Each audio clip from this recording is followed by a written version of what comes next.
नमस्कार, पुन्हा एकदा आपले सर्वांचे स्वागत आहे। 40% HRA प्लस DAची मागणी, कर्मचाऱ्यांचा पगार वाढणार, पगारात आणि मासिक उत्पन्नात होणार लक्षणीय वाढ। चला पाहूया याविषयी सविस्तर अपडेट। त्यापूर्वी आपणास विनंती आहे, चॅनलला अजूनही सबस्क्राईब केलेलं नसेल तर चॅनलला सबस्क्राईब करा। नवनवीन अपडेट मिळविण्यासाठी समोरील बेल आयकॉनला प्रेस करायलाही विसरू नका। अत्यंत कामाची आनंदाची बातमी आपल्या सहकारी मित्रांना शेअर करायला विसरू नका।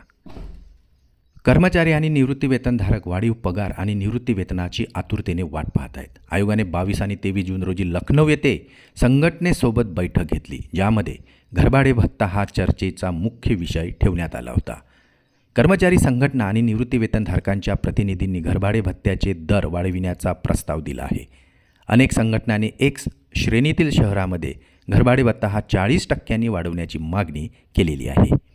कर्मचारी फेडरेशनने वेतन आयोगासमोर श्रेणी X मधील शहरांसाठी 36%, श्रेणी Y साठी 24% आणि श्रेणी Z साठी 12% घरभाडे भत्ता वाढवण्याची मागणी केली आहे।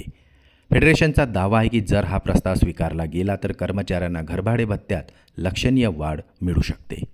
कर्मचाऱ्यांसाठी राष्ट्रीय परिषद संयुक्त सल्लागार समितीने शहर X साठी 40%, शहर Y साठी 35% आणि शहर Z साठी 30% घरभाडे भत्ता देण्याचीही शिफारस केलेली आहे।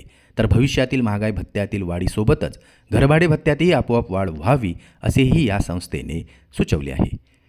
ऑल इंडिया डिफेन्स एम्प्लॉईज फेडरेशनने देखील NCJCMच्या धर्तीवर 40%, 35% आणि 30% घरभाडे भत्त्याचीही शिफारस केलेली आहे।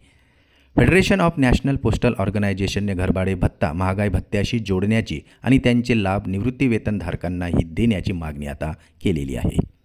घरभाडे भत्त्यातील वाढीचा मुद्दा वेतन आयोगासमोर प्रकर्षाने समोर आलेला आहे। जर कर्मचारी संघटनांच्या मागण्या मंजूर झाल्या तर लाखो सरकारी कर्मचाऱ्यांच्या पगारात आणि मासिक उत्पन्नात लक्षणीय वाढ होऊ शकते।